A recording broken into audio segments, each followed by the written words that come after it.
अचानक एक फोन आला आणि त्या एका फोनने माझा पूर्ण दिवस बदलला. नमस्कार मैत्रिणींनो, मी सुजाता मगरे मनापासून स्वागत करते तुमचं माझ्या एका यूट्यूबच्या नवीन व्लॉगमध्ये. तर तुम्ही बघू शकता की आजचा दिवस मी काही वेगळाच प्लॅन केला होता. घरामध्ये धुणी, भांडी आणि फरशी पुसायचं काम माझं सगळं बाकी होतं. फक्त स्वयंपाक तेवढा झाला होता आणि बाकीचं सगळं पारचं काम जे आहे ना ते तसंच राहिलं होतं. आणि पिल्लूचा जो काही टिफिन आहे ना तो मात्र मी बनवून दिला होता. पण अचानक माझ्या मैत्रिणीचा फोन आला आणि तिचा आवाज ऐकताच मला जाणवलं की तिला माझी गरज आहे. म्हणून मी ही जी सगळी पारची कामं आहेत ना ती ठेवली आणि खरं तर मी तिच्याकडे निघाले. आता हे तिकडून आल्याच्या नंतर मी पारची कामं करत होते आणि त्यानंतर म्हटलं की तुमच्यात जे काही माझा आजचा दिवस झालेला आहे तो तुमच्यासोबत शेअर करावा, म्हणूनच हा व्हिडिओ खास तुमच्यासाठी मी बनवलेला आहे. आवाज ऐकताच तिचा म्हणजे मला इतकं मनामध्ये कसं तरी झालं ना, त्याचं कारण देखील तुम्हाला सांगते. आणि त्या क्षणी म्हणजे तिचा जो काही आवाज होता ना त्या क्षणी मला एकही घरातलं जे काम होतं ना ते महत्त्वाचं वाटलं नाही. सगळं मी तसंच ठेवलं आणि तिच्याकडे गेले.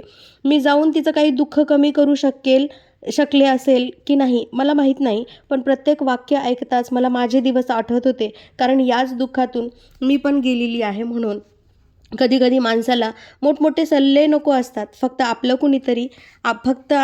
कुणीतरी असावं आणि आपलं फक्त दुःख ऐकण्यासाठी बसलेलं हवं असतं. जवळपास 2 ते 3 तास आम्ही दोघींनी गप्पा मारल्या. ती बोलत होती आणि मी ऐकत होते. कधी मी बोलत होते तर ती ऐकत होती. वडील गमावण्याचं दुःख शब्दात सांगता येत नाही. ते दुःख म्हणजे केवळ डोक्यावर आपल्या आभाळ कोसळल्यासारखं होतं. नेमकं आभाळ फाटल्यासारखं होतं आणि तो दिवस जो असतो ना तो आजही म्हणजे कितीही वर्षानंतर तुम्हाला जर आठवला ना तर अक्षरशः जमीन आपल्याला म्हणतो ना जागा न देणारी असे क्षण आपल्या आयुष्यात म्हणजे ज्यांना आता वडील नाही आहेत ते समजू शकतात किंवा ते रिलेट करू शकतात या व्हिडिओसोबत. नेमकं काय करावं, कुणाशी बोलावं, मनातल्या ज्या काही भावना असतात त्या कुणाला सांगाव्या, काहीच सुचत नाही. हे दुःख मीही जवळून अनुभवलेलं आहे. म्हणून तिच्या प्रत्येक शब्दामागच्या ज्या काही वेदना होत्या ना त्या आज मला जाणवत होत्या. कधी-कधी आपल्याला आपल्या उपस्थितीपेक्षा मोठा आधार दुसरा कोणताच नसतो. ते आज मला पुन्हा एकदा जाणवलं. वडील गेल्यावर नेमकं काय हरवलं हे ज्यांनी अनुभवले ना त्यांनाच कळते. आयुष्यातून वडील निघून जाणं हे फक्त एक व्यक्ती जाणं नसते. ते म्हणजे घराचा आधार निघून जाणं असते. आयुष्यभरासाठी मनात एक न भरून निघणारी पोकळी निर्माण होत असते आपल्या. आणि लोक म्हणतात ना की वेळ सगळं भरून काढते, पण काही जखमा वेळही भरून काढू शकत नाही. कारण प्रत्येक यशानंतर वाटतं की आज बाबा असते ना तर किती छान झालं असतं ना. प्रत्येक संकटात वाटतं बाबा असते ना तर मला किती धीर दिला असता. एकीकडे आईचं दुःख दिसत असतं तर दुसरीकडे संपूर्ण कुटुंबाची जबाबदारी आपल्यासमोर उभी असते. आणि मध्ये आपण स्वतःचं दुःख जे काही लपवून सगळ्यांसमोर मजबूत राहण्याचा प्रयत्न करत असतो. पण खरं सांगायचं तर वडील गेल्यावर माणूस एका दिवसात मोठं होतं. कारण त्यानंतर आयुष्य शिकवत नाही तर ते थेट परीक्षा घ्यायला सुरुवात करतं. ज्यांच्या डोक्यावर अजूनही वडिलांचा हात आहे ना त्यांना मला कळकळीची विनंती आहे की प्लीज त्यांची किंमत करा. आजच ओळखा त्यांना. त्यांना मिठी मारा. त्यांच्याशी खूप साऱ्या मोकळ्या गप्पा करा. त्यांच्यासोबत वेळ घालवा.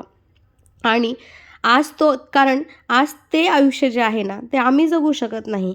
आज नेमकंच माझ्या मैत्रिणीच्या वडिलांना काही दिवस झाले म्हणजे ते आता हयात नाही आहेत आणि तिला ते राहावंच ना. नेमकं कुणाशी काय बोलावं, काय करावं हे तिला कळतच नव्हतं. आणि जे काही तिचं दुःख होतं ना ते मला तिच्या आवाजातून इतकं जाणवत होतं. आणि जेव्हाही तिने तिच्या पप्पाची आठवण काढली त्यावेळी अक्षरशः माझ्या डोळ्यातून सारखे अश्रू गळत होते. ते थांबत नव्हते. म्हणून जे काही पारशी कामं आहेत ना म्हटलं की काहीच कामं करायची नाही आपण. जे आहे त्या परिस्थितीमध्ये मी ठेवलं आणि घराला लॉक लावलं. आणि जाताना पिलूच्या पप्पांनी मला मला म्हणजे तिच्या घरी सोडण्याचं जायचंच होतं त्यांना. तर त्यांनी मला तिकडे सोडलं आणि म्हटले की तुला जितक्या वेळ बसायचं तितके वेळ तू बस आणि मग मी घ्यायला येतोय त्यांना काम झाल्याच्या नंतर. आणि तो जो वेळ आहे ना मला तो तिच्यासोबतच घालवायचा होता. कारण कसं असतं माहिती आहे का, जे काही आपल्या आयुष्यातील म्हणतात ना की जावे त्याच्या वंशा तेव्हा कळे. तर असा काही भाग आहे. म्हणजे मंदिरात गेल्याशिवाय आपल्याला जसं देव दिसत नाही ना तोपर्यंत ज्या वंशाला आपण जेव्हा जात नाही ना तोपर्यंत आपल्याला त्या गोष्टी काही कळत नाहीत. दुःख कळणं, ते जाणवणं ह्या 2 गोष्टीमध्ये खूप वेगळा फरक असतो. त्याचमुळे आज तिला जे काही दुःख होतं ना ते मी अनुभवलेलं दुःख होतं. त्या मी अनुभवलेल्या ज्या काही गोष्टी होत्या ना ते तिच्यासोबत आज घडत होत्या. म्हणजे नेमकं ती तिच्या पप्पांना खूप मिस करत होती आणि ती ज्या गोष्टी सांगत होती ना त्याच वेळ सायमल्टेनियसली म्हणा मी माझ्या वडिलांना खूप आठवत होते. खरं तर माझे वडील म्हणजे मी 12thला असतानाच म्हणजे अचानकली त्यांचं निधन झालं आणि ते गेले आणि त्यानंतर खरं सांगू का आयुष्य खूप बदललं. म्हणजे की नाही आपल्या आयुष्यामध्ये 2 असे भाग असतात. म्हणजे ज्यांचे वडील नाही आहेत ते समजू शकतात, या गोष्टीशी रिलेट करतात. म्हणजे आपलं आयुष्य 2 भागांमध्ये विभागणी झालेली असते, की वडील असताना काही आपलं वेगळंच आयुष्य असते. पण जेव्हा आपले वडील आपल्या या जगामध्ये नसतात, त्यावेळ मात्र आपल्याला लिटरली सांगते, काट्यांवर चालल्यासारखं जे काही आयुष्य आहे ना, तसं वाटतं. ठीक आहे, निसर्ग आपल्याला ह्या सगळ्या गोष्टी अ, सहन करण्याची म्हणा किंवा सगळ्या गोष्टींना समोर जाण्याची म्हणा, आपल्याला ते देत असते ताकद. पण कसं असतं माहिती आहे का, मनामध्ये जे काही एक कोपरा असतो ना, तो सतत आपल्या वडिलांना शोधत असतो. आणि ज्यांच्यामुळे आज आपण हे जग बघतोय, नेमकं तेच या जगामध्ये नाही आहेत. हे खूपच मनाला लागणारी गोष्ट आहे आणि आज माझ्या मैत्रिणीला सेम असंच होत होतं. तिच्या भावनाही, तिच्या ज्या काही वेदना होत्या ना, त्या तिला सहन न होणाऱ्याच होत्या आणि तिने मला फोन केला, की "सुजाता तू येऊ शकतेस का घरी?" तर मी थांबलेच नाही एकही मिनिटं आणि मी म्हटलं, "हो, काय झालं? काही अर्जंट काही प्रॉब्लेम आहे का?" सो तिने सांगितलं, की "आज थोडं पप्पांची आठवण येते आहे." तर मी म्हटलं, की "ठीक आहे, मी लगेच येते." म्हणून मी सगळे कामं ठेवले आणि गेले आणि तिकडून आल्याच्यानंतर हा मी व्हिडिओ बनवते खास तुमच्यासाठी. कारण की ज्या काही माझ्या भावना होत्या ना, त्या देखील मला आज तुमच्यासोबत शेअर करायच्या होत्या. पिलूच्या इथे शाळेचे कपडे वगैरे धुवायला पडले होते, त्यामुळे मला एक्सक्यूज नव्हतं.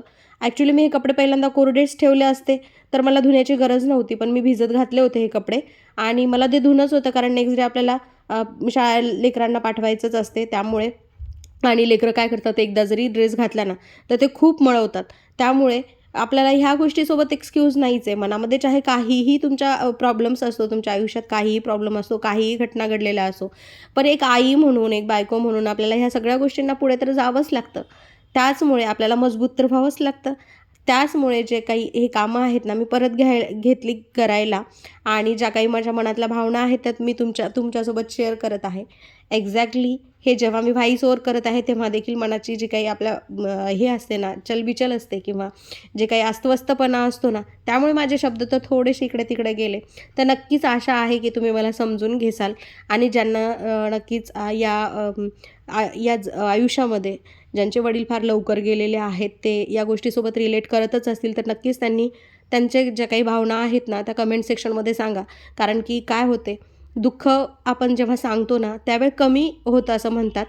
बऱ्यापैकी आपल्याही मनावरचं जे काही ओझं आहे ना, ते कमी होतं. त्यामुळे तुम्ही जर एखादी तुमच्या रिलेट करत असेल या गोष्टींमध्ये किंवा हा व्हिडिओ तुमच्या आयुष्याशी थोडा जरी रिलेट केला ना, तर नक्कीच मला कमेंट सेक्शनमध्ये सांगा. आणि आता जे काही कपडे धुतलेले होते, मी ते सुकत घातले होते. कारण की मी जवळपास त्याची शाळा 2 वाजता सुटते, त्यामुळे मी 1:30 वाजताच घरी आले होते आणि सकाळी निअर अबाउट तिचा 9:30च्या सुमारास काहीतरी फोन आला होता.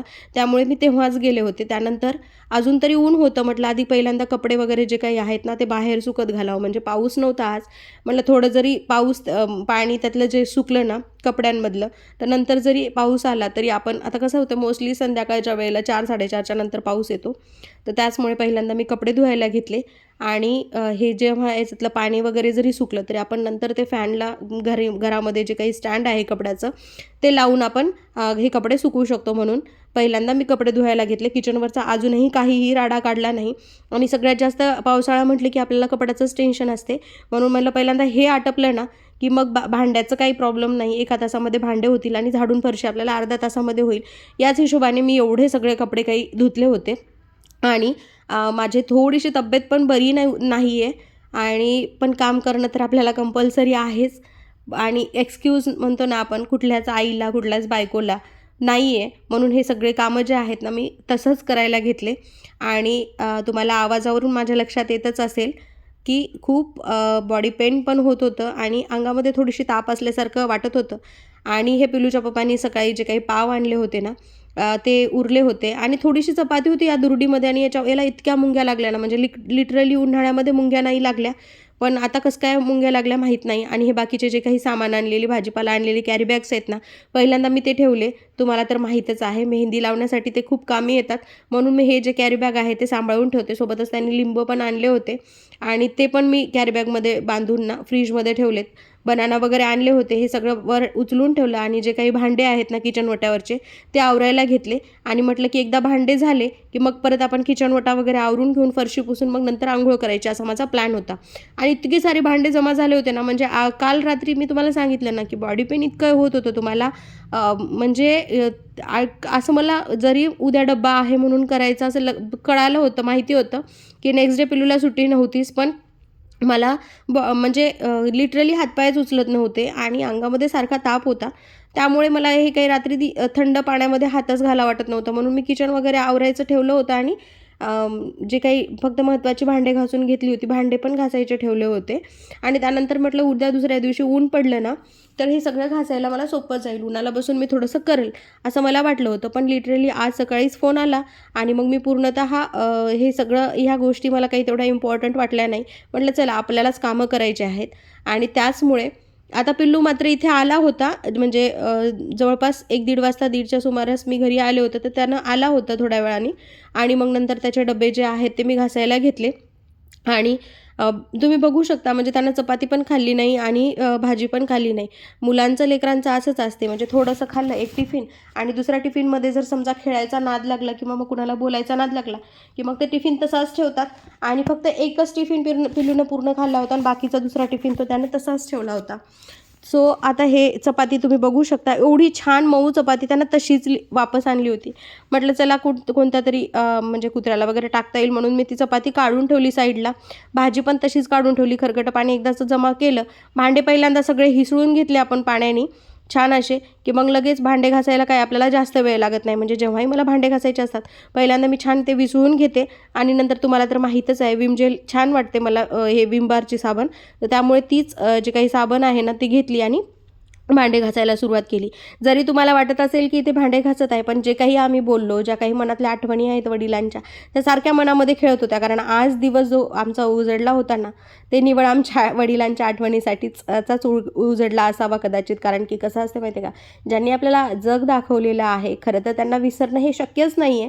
मनामध्ये रोजही आठवण येतेच, पण आज मात्र आम्ही एकमेकींना मनसोक्त आमच्या वडिलांच्या गोष्टी सांगत बसलो होतो आणि आम्ही खूप बालपणीच्या मैत्रिणी आहोत. त्यामुळे आमचं एकमेकींचं जे काही आयुष्य आहे ना ते आम्हाला माहिती आहे. त्यामुळे आणि कसं असते की जेव्हा आपलं आयुष्य माहिती आहे ना पुढच्यांना, मैत्रिणी ना ती लहानपणापासून, तर त्यामुळे ज्या काही भावना आहेत ना ते सहज समजू शकतो. तर त्यामुळे ना ती जी काही बोलली कदाचित मलाही असं वाटायले की तिला जरी थोडंसं मोकळं वाटलं ना मला बोलून, तरी पण माझा आजचा दिवस कामी आला असं मला म्हणता येईल. त्यानंतर जे काही ग्लास तर एवढे घासायला पडले होते, सगळेच भांडे घासायला पडले होते. लिटरली पाणी प्यायला पण ग्लास नव्हता. सगळे ग्लास जे आहेत ते घासायला पडले होते, एवढे सारे भांडे घासायला पडले होते. आणि घासणे भांडे काही जास्त असं अवघड नाही आहे, एका तासामध्ये आपण सगळंच करतो. म्हणून मी हे सगळं जे काही पारशी कामं आहेत ना ते तसंच ठेवून तिकडे गेले होते. आणि माझं अंग पूर्ण भिजलं होतं, कारण की पहिल्यांदा मी कपडे धुतले आणि त्यानंतर मी भांडे घासायला घेतले. म्हटलं की आता जाऊ दे, आपल्याला नंतर आंघोळ वगैरे आटपायचीच होती, त्यामुळे मी कुठलंही टेन्शन न घेता म्हटलं की ती भिजणार आहे आता भिजूच दे. आणि त्यातल्या त्यात ऊन नाही आहे ना, जसं की उन्हाळा असेल, आपण एखादं काम करत दुसरं काम केलं की लगेच अंगावरचं जे काही ओले कपडे आहेत ना ते लगेच वाळून जातात, पण आज तसं नाही झालं. आणि मी पहिल्यांदा कपडे धुतल्यामुळे ना इथून जे काही ऊन आहे ना ते पण मला लागत नव्हतं आणि लिटरली हाताला जे काही थंड पाणी आहे ना असं चोंबत होतं. कारण की एक 2-4 दिवस झालं मला बॉडी पेन सारखा होतं आहे आणि सर्दी झाली का कशामुळे ताप आली मला काही कळत नाही आहे. पण बहुतेक एक्झर्शनमुळेच. पण काम म्हणतो ना आपल्याला, काम तर करावंच लागते कुठल्याही महिलेला असेल, कुठल्याही गृहिणीला असेल. तर त्यामुळे आणि एवढं काम दिसत होतं माझ्यासमोर की मी थांबवू शकले नाही किंवा पोस्टपोन पण करू शकले नाही, किंवा थोडेसे जर भांडे असले असते तर मी थोडंसं थांबवलं असतं.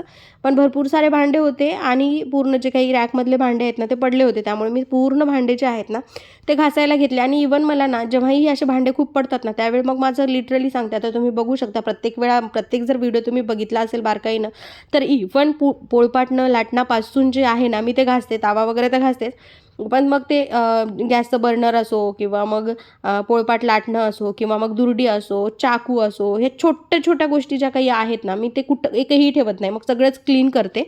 त्यामुळे मागचे जर तुम्ही माझे व्हिडिओ बघितले ना तर तुमच्या लक्षात येईल की डेली म्हणजे पोळपाटणं वगैरे घासून मी ते ठेवते. कारण की काय होतं माहिती आहे का, लाकडाचं जर असलं ना तरी पण त्याच्यावरती ना छोटेसे असं काय म्हणतो त्याला बुरशी टाईप किंवा मग ते असं येते. त्यामुळे ते घासून स्वच्छ धुवून ठेवलं ना की मग आपल्याला काही टेन्शन नसते. आणि चहाचे जे काही सकाळचे कप होते ना ते पण पडले होते, त्यामुळे कप वगैरे पण मी इथे जे आहे ना ते घासायला घेतले. आता थोड्या वेळाने बिलूला ट्युशनलाही निघायचं होतं. त्याला मी विचारलं, तुला काही खायचं आहे का? पण तो नाही बोलला. त्याच्यामुळे ना मग मला काही टेन्शन नव्हतं. त्याला काय भूक लागली नाही का काय माहिती नाही का, त्याच्या पप्पांनी काहीतरी खायला बाहेरून आणून दिलं. तो खात होता आणि मम्मी मी आता मला काही करू नको असं म्हटलं. चहा बिस्किटच बहुतेक त्याच्या पप्पांनी त्याला आणून दिलं होतं. सो त्याने खाल्ला आणि ट्युशनला निघून गेला. तो इथं तोपर्यंत ना माझे सगळे बऱ्यापैकी जे काही भांडे आहेत ना सगळे घासून झाले होते आणि ते मी इकडे धुवत होते आणि धुवून ठेवले. कारण की कसं आहे माहिती आहे का, एकदा का हे सगळं म्हणजे उन्हात सुकले ना की भांडे लावायला पण सोपं जाते. म्हणून प्रत्येक जे भांडं आहे ना ते मी असं उघडं घालून ठेवते. म्हणजे त्यामध्ये पाणी जे आहे ना ते अजिबात राहत नाही. आणि हे टिफिनचे जे काही डबे आहेत ना त्याचे ते पण ठेवले, कारण की मग उद्या आपल्याला ते पण लागतात त्याचमुळे. आणि शेवटी पोळपाटणं लाटणं जे काही आहे ना ते पण मी तर ठेवले. छोटंसं खलबत्ता आहे माझ्याजवळ, तर मी नेहमीच वापरते थोडंसं अद्रक लसूण वगैरे कुटण्यासाठी. ते पण व्यवस्थित धुवून ठेवला. आणि ह्या ज्या काही दुर्डीला बहुतेक तेलामुळे मुंग्या लागल्या असाव्यात ते पण व्यवस्थित स्वच्छ धुवून घेतलं, कारण संध्याकाळी मला हे चपाती करण्यासाठी जी काही दुर्डी आहे ना ती लागणार होती. त्याचमुळे हे भरपूर सारे भांडे जे आहेत ना ते घासून घेतले मी. आणि मला मज्जा वाटते अशी एकदाचे भांडे घासायला. त्यानंतर जे काही किचन ओटा खराब झाला होता, आता भांडे पण झाले होते, कपडे पण झाले होते, पण किचन ओटा जो काही आहे ना त्यावरचं जे काही क्लिनिंग आहे ना माझी अजून बाकी होती. थोडासा गॅसवरती चिकटपणा वगैरे झाला होता, कारण सकाळी स्वयंपाक झाला होता ना, ते सगळं क्लीन करायचं इथं होतं. आणि जोपर्यंत आपण किचन ओटा असा क्लीन करून घेत नाही ना, म्हणजे घासून किंवा स्वच्छ धुवून घेत नाही, तोपर्यंत आपल्याला काही नेक्स्ट स्वयंपाक करण्याची इच्छा होत नाही. प्रत्येकच बायकांचं हे असं आहेच, मला माहिती आहे. जोपर्यंत किचन कट्टा बेसिन वगैरे सगळं क्लीन होत नाही तोपर्यंत काय आपण नेक्स्ट स्वयंपाकाला हात लावत नाही. एकदा का किचन कट्टा क्लीन असेल आणि सगळे जे काही आपल्याला भांडे लागणारे आहेत ते हाताखाली असले ना की स्वयंपाक जो काही आहे ना तो आपल्याला करायला बरोबर सुचते. तर त्यानंतर हे जे काही सिंक आहे ना ते पण थोडंसं चिकट झालं होतं, कारण बऱ्याच वेळा आपण यामध्ये भाजीपाला वगैरे धुवून घेतो, त्यामुळे त्याचे काही तुकडे पडतात. किंवा मग आपण यामध्ये काही ताट वगैरे ठेवत असेल तर त्यातलंही थोडंसं कधी खरकटं पडते, तर त्यामुळे ते काही जे काही कचरा आहे ना त्यामध्ये जमा झाला होता. तर तेच जे आहे ते मला क्लीन करून घ्यायचं होतं आणि त्याचमुळे जे आहे ना ते हे मी सगळं करत होते क्लिनिंग. त्यानंतर आज म्हणजे मला वाटलं नव्हतं, अनपेक्षितपणे मला तिचा फोन आला आणि आजचा दिवस मला ना तिच्यासोबत घालवून एवढा छान वाटला. कारण की कसं असते, एखाद्या आपल्या माणसासोबत घालवलेला जो काही वेळ असतो ना मग तो कोणताही असो माहिती का, असं नाही की फक्त सुखाच्याच गोष्टी आपण बोलल्या तर आपल्याला चांगलं वाटते. तर जे काही आपल्या आयुष्यातील किंवा आपल्या मनातील ज्या काही गोष्टी आहेत ना त्या देखील जरी आपण एकमेकांसोबत बोललो ना आपल्या जवळच्या माणसासोबत, तरी आपल्याला खूप छान वाटतं.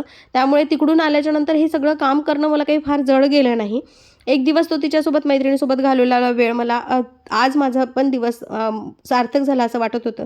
कारण की मैत्रीची परिभाषाच ती आहे, एकमेकांचं जरी दुःख आपण उचलून जरी नाही घेतलं तरी समजून घेणं किंवा ऐकून घेणं हे आपलं काम असते. त्यामुळेच मी तिच्याकडे गेले होते आणि त्यानंतर आल्यानंतर मला हे काही काम जे आहे ना ते फार जड वाटलं नाही. आणि काय असतं, आपण स्वतःचं दुःख लपवून जर समोर आपल्याला मजबूत तर राहावंच लागतं आणि मजबूत राहण्याचा आपण प्रत्येक दिवशी ना प्रयत्न करत असतो. पण खरं सांगायचं ना, वडील गेल्यावर माणूस एका दिवसात मोठं होतं बरं का, खरंच. कारण की म्हणजे इतकी परीक्षा आपली असते ना की प्रत्येक म्हणजे म्हणतो ना, नातं आपली परीक्षा घेते, आपलं आयुष्य आपली परीक्षा घेते, आपला समाज जो काही आहे ना परीक्षा घेते. कारण की वडिलांचा हात जो आहे ना तो डोक्यावर असणं फार म्हणजे नशीबच लागतं त्या गोष्टीला. आणि अचानक आपल्या वडिलांचं आपल्या आयुष्यातून जाणं हे इतकी मोठी धक्कादायक गोष्ट असते, ही सहज पचवताच येत नाही. आणि रोजचा एक दिवस आहे ना तो एका म्हणजे सकाळ झाली की आपल्याला परत ते वडिलांच्या ज्या काही गोष्टी आहेत किंवा जे काही वडील आहेत आपले ते आठवत असतात. पण आपल्याजवळ पर्याय नसतो आणि पुढे जाणं आपलं काम असतं. सो इथे माझं किचनवर कट्टा वगैरे जे काही आहे ना बेसिन वगैरे सगळं झालं होतं. आता फायनली मला फरशी पुसायची होती, कारण की जे काही भांडे वगैरे बाहेर काढत असताना पाणी खरकटं सांडलं होतं आणि फरशी सकाळची पुसून पण झाली नव्हती. त्यामुळे थोडं फिनेल वगैरे टाकलं, कारण की पावसाळा म्हटलं की फिनेल किंवा मग जे काही डिसइन्फेक्टंट आहे ना टाकल्याशिवाय आणि फरशी पुसून घेतल्याशिवाय आपल्याला चांगलं वाटतच नाही. त्यामुळे सुरुवातीला किचन पुसून घेतलं मी आणि त्यानंतर जे आहे ना हॉल पुसायला आले. हॉल बराच मोठा आहे त्यामुळे ना हे पुसावं लागते. अंग आता माझं पूर्ण ओलं झालं होतं, अंगावरचे कपडे कधी एकदाचं आंघोळ करू असं झालं होतं. त्यामुळे मी पाणी ठेवलं आणि लगेचच जे काही आहे मी फ्रेशअप झाले. तर हे सगळं काम करायला ना मला 7 वाजले, तुम्हाला बघू शकता. जवळपास मी 2ला वगैरे काहीतरी कामाला लागले असेल आणि संध्याकाळचे 7 वाजले मला हे सगळं काम करण्यासाठी. तर मला फक्त एवढंच म्हणायचं आहे की ज्या लोकांना खरंच वडील आहेत ना त्यांच्यासोबत भरपूर असा वेळ घालवा, छान छान गप्पा करा त्यांच्यासोबत, कारण की हे दिवस आहेत ना परत आपल्या आयुष्यात येत नाहीत. तर असं आहे. तर काही दुःख जे असतात ना ते आज म्हणजे माझी मैत्रीण असो किंवा मी असो, जरी आमचे वडील आमच्या या जगात नसतील तरी पण आमच्या श्वासामध्ये, आमच्या संस्कारामध्ये त्यांच्या ज्या काही आठवणी आहेत ना तर प्रत्येक श्वासामध्ये आमच्या कायम जिवंत राहतील. त्यानंतरचा दिवस इथेच संपवतो. उद्या पुन्हा नव्या आशा आणि नव्या ऊर्जासह भेटूया. तोपर्यंत बाय.